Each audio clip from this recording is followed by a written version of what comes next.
आप देख रहे हैं न्यूज यूपी 95 खबरों का सिलसिला चलता रहेगा। नमस्कार, स्वागत है आपका न्यूज यूपी 95 में। मैं हूं आपका होस्ट एंड दोस्त सुमित। दोस्तों, आज से पितृपक्ष की शुरुआत होने वाली है और ये 15 दिन का एक ऐसा पर्व है जब हम अपने पितरों को याद करते हैं। काफ़ी लोगों को इस अभाव से वंचित हैं कि किस तरीके से इन जो 15 दिन हैं किस तरीके से अनुष्ठान करने हैं, पूजा पाठ करनी है, क्या क्या करना है और क्या नहीं करना है। हमारे इस खास कार्यक्रम में आज हमारे साथ आचार्य पंडित वेदांत जी महाराज हमारे साथ इस कार्यक्रम में मौजूद हैं। सबसे पहले उनका स्वागत करते हैं। स्वागत करते हैं पंडित जी। पंडित जी, सबसे पहले हमारे दर्शकों को ये बताइए कि जो ये पितृपक्ष हैं, ये जो पर्व है, ये क्यों मनाया जाता है? सच्चिदानंद रूपाय विश्वोत्पत्त्यादि हेतवे तापत्रय विनाशाय श्री कृष्णाय वयम नमः। सुमित जी, आपने बड़ा सुंदर प्रश्न किया है और ये समाज कल्याण और जन कल्याण के लिए है। पहले हम आपको बता दें, ये श्राद्ध पक्ष अपने पूर्वजों को याद करने के लिए ये पर्व, ऐसे अनुष्ठान भी कह सकते हैं, एक अनुष्ठान है। 15 दिन तक हम अपने पूर्वजों को याद करते हैं। इस पर्व में विशेष करके लोग बहाना ना बना पाएँ कि हम इस कार्य में व्यस्त हो गए, हम पूजा नहीं कर पाए, इसलिए इसमें ऐसा कोई अनुष्ठान नहीं होता है। ये जो 15 दिन का विशेष पर्व मात्र पितरों के लिए ही समर्पण है कि हम 15 दिन तक अपने पूर्वजों को याद कर सकें, जिससे हमारे पूर्वज हमें आशीर्वाद दें, हमारे ऊपर कृपा बनाए रखें। पूर्वजों की कृपा से ही व्यक्ति फलता फूलता है और उनके घर में हमेशा खुशियाँ रहती हैं। अच्छा, तो जैसे जो लोग अपने पितरों को पंडित जी याद करते हैं, तो किस तरीके से वो इसकी प्रक्रिया शुरू करें, या जो पहली बार करने जा रहा हो उन लोगों के लिए भी एक बड़ा सवाल रहता है कि वो किस विधि विधान के द्वारा इस कार्यक्रम की शुरुआत करें? देखिए, पहले तो यह है कि किसी ब्राह्मण देवता से कुश लिया जाता है, जनेऊ धारण करना चाहिए। जो जनेऊधारी हैं, तिल जौ लेकर के किसी सरोवर में जाएं। सरोवर में जाकर के सूरज भगवान से प्रार्थना कर और अपने पूर्वजों को जल अर्पण करना चाहिए और उनसे प्रार्थना करनी चाहिए कि हमारे घर में सदैव सुख शांति हो और पूर्वजों की कृपा हमारे ऊपर सदैव बनी रहे। अगर देखा जाए समझिए तो सबसे बड़ी कृपा तो हमारे पूर्वजों की ही है, जो हम आप लोग फल और फूल रहे हैं। पंडित जी, 15 दिन का ही क्यों ये मतलब ऐसा पर्व मनाया जाता है? कुछ ऐसा महत्व है क्या इसका 15 दिन का, और कब से कब तक ये मतलब पर्व मनाया जाता है? पूर्णमासी से लेकर के अमावस्या तक ये पर्व मनाया जाता है। 15 दिन का विशेष बहुत अच्छा। आपने एक बार यही क्वेश्चन महर्षि निमि ने जो है प्रश्न किया था कि महाराज, तो इनको अत्रि मुनि ने उपदेश किया था। सबसे पहला जो श्राद्ध है, अत्रि मुनि के आदेश अनुसार महर्षि निमि ने अपने पूर्वजों को तर्पण किया था, जल दिया था, जिससे फिर अन्य साधु संतों ने किया। उसके बाद चारों वर्णों में इसका विभाजित हुआ। चारों वर्ण के लोग ही अपने पूर्वजों को याद कर सकते हैं, जल दे सकते हैं, श्राद्ध कर्म कर सकते हैं। और कोई पंडित जी महत्व है कि जो इन दिनों पर विशेष तौर पर लोग? अच्छा, बहुत से लोगों का सुमित जी एक प्रश्न रहता है कि पितरों के भगवान कौन है, पितृलोक है कहाँ? तो हम आपको बता दें, जो पितरों के भगवान हैं देव ऋषि और बड़े महर्षि कश्यप की पत्नी देव माता अदिति के 3 नंबर के पुत्र हैं महर्षि आर्यमा। तो आर्यमा पितरों के देवता हैं और इंद्र आदि देवताओं के भाई हैं।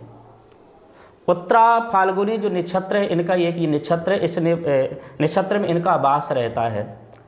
तो विशेष करके हम आपको बता दें आपके चैनल के माध्यम से कि जब जल देते समय महर्षि आर्यमा का जरूर नाम लेना चाहिए, जिनसे हमारे पितरों पर उनका बड़ा स्नेह और कृपा रहती है।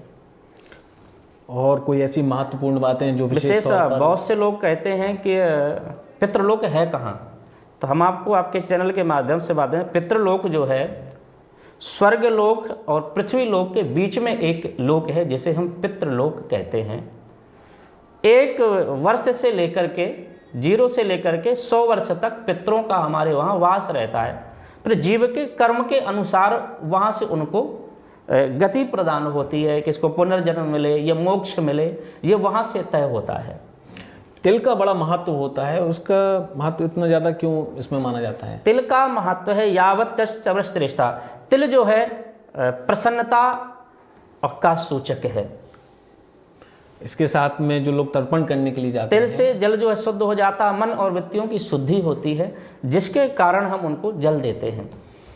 अच्छा पंडित जी, जो लोग तर्पण करते हैं जी, तो उनके लिए कि क्या वो जगह सही रहेगी जहाँ वो जाकर तर्पण? सरोवर तो देखिए क्या है कि जैसे एक तो विधान तो सरोवर का है, अगर सरोवर नहीं है तो एक पीतल की थाल लेकर के अपने छत में ही बैठ जाएं या आंगन में बैठ जाएं, उसमें जल भर करके गंगा यमुना सरस्वती तीनों माताओं का याद करके, गंगा मैया, यमुना मैया, सरस्वती का याद करके, और ये मन में भाव हो करके हम गंगा यमुना के जल से ही अपने पितरों का तर्पण कर रहे हैं, उनको जल दे रहे हैं। अंतिम सवाल पंडित जी कि इन जो 15 दिन जो ये पर्व होता है, इसमें आमतौर पर सभी लोगों को क्या क्या करना चाहिए, क्या नहीं करना चाहिए? देखिए, विशेष करके बहुत से लोग कहते हैं कि 15 दिन तक कई लोगों का है कि जैसे अनुष्ठान नहीं करना चाहिए, पूजा पाठ नहीं करना चाहिए। हम तो कहते हैं पूजा करनी चाहिए। पूजा पाठ करने से पितृ और हमारे प्रसन्न होते हैं।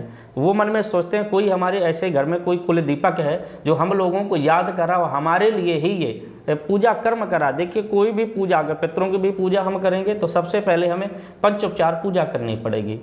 देखिए, पितरों को भोजन कहाँ से मिलता है? भोजन अग्नि के माध्यम से मिलता है, जल सूर्य के माध्यम से मिलता है। तो इसलिए सबसे पहले देवी देवताओं के शरण में जाकर के उनकी याद स्थापना करके, आवाहन करके, पूजा पाठ करके फिर हम अपने पितरों की पूजा करें तो पितृ हमारे बहुत हर्षित और उल्लासित होते हैं, प्रसन्नित होते हैं और हमें मनचाहा आशीर्वाद प्रदान करते हैं। पंडित जी, और कोई ऐसी महत्वपूर्ण बात जो लोगों को इस 15 दिन में जानकारी होनी चाहिए? देखिए, सबसे पहले तो हम यही कहेंगे कि इन 15 दिन ये विशेष पर्व है। 15 दिन के लिए ये जो पर्व है, अपने पितरों को, पूर्वजों को याद करने के लिए 15 दिन का पर्व है। इसे अनुष्ठान भी कह सकते हैं कि जैसे अनुष्ठान एक व्रत होता है कि 15 दिन तक हम अपने पूर्वजों को जल देंगे, उनको याद करेंगे। और जैसे बहुत से लोग व्रत करते हैं कि सेविंग नहीं बनवाना, तेल नहीं लगाना, और विशेष करके आपसे बता दें, पितरों में जैसे कभी वस्त्र नहीं खरीदना चाहिए, सोना इत्यादि नहीं खरीदना चाहिए, सरसों का तेल घर में खरीद के नहीं लाना चाहिए, नमक नहीं लाना चाहिए। ये विशेष ऐसी कुछ वस्तुएं वर्जित हैं। और विशेष करके पितर पक्ष में पूर्वजों को याद करना ही सबसे बड़ा महत्व है। दूसरी बात आपको बता दें, एक बड़ा सरल उपाय है, क्योंकि हर व्यक्ति कहीं ना कहीं हर समस्याओं से, किसी न किसी समस्याओं से ग्रसित है, जिससे जीवन में उसकी खुशियाँ आएँ, जीवन में वृद्धि हो, परिवार में क्लेश जो अशांति रहती है वो दूर हो। तो एक बहुत अच्छा आपको एक उपाय बताएं आपके चैनल के माध्यम से। जो व्यक्ति 15 दिन तक ये उपाय करेगा, धन धान से पूर्ण होकर के पितरों के आशीर्वाद से वो बहुत आनंदित और खुशहाल होगा।